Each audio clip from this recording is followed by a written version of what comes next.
Kerala bank report സമർപ്പിച്ച ശേഷം ധനമന്ത്രി ഡോക്ടർ തോമസ് ഐസക് മാധ്യമങ്ങളോട് സംസാരിക്കുന്നു. തത്സമയം ആലോചിക്കുന്നത്. നാലാമത്തത്, ഇങ്ങനെ ഒരു കേരള കോപ്പറേറ്റീവ് ബാങ്ക് വരുന്നത് കേരളത്തിൻ്റെ വികസനത്തെ ത്വരിതപ്പെടുത്തുന്ന, കേരളത്തെ നിക്ഷേപത്തെ വർദ്ധിപ്പിക്കുന്നതിന് നിർണായക പങ്ക് വഹിക്കാൻ പറ്റും എന്ന് കമ്മിറ്റി നിഗമനത്തിലെത്തിയിട്ടുണ്ട്.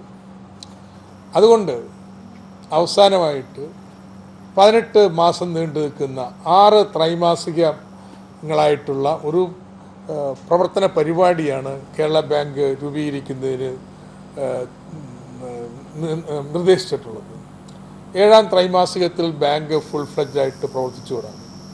പക്ഷേ ഓരോ ഘട്ടത്തിലും ചെയ്തു തീർക്കേണ്ട കാര്യങ്ങളെക്കുറിച്ചും സർക്കാർ നയപരമായി എടുക്കേണ്ട തീരുമാനങ്ങളെക്കുറിച്ചും കമ്മിറ്റി പറഞ്ഞിട്ടുണ്ട്.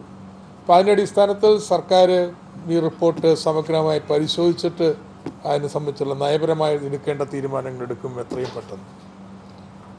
അപ്പോൾ അതിൽ കേരള സർക്കാർ ഈ കമ്മിറ്റി വളരെ ഫലപ്രദമായിട്ടും സമയബദ്ധമായിട്ടും തീർത്തതിൽ മുഖ്യമന്ത്രി സന്തോഷം പ്രകടിപ്പിക്കുകയുണ്ടായി. കേരള സർക്കാർ ആദ്യത്തെ ബഡ്ജറ്റിൽ തന്നെ പറഞ്ഞ കാര്യം, ഒരു പ്രധാനപ്പെട്ട കാര്യം കൂടി ഈ രീതിയിൽ ഇന്ന് പ്രവർത്തന പദത്തിലേക്ക് നീങ്ങുകയാണ്.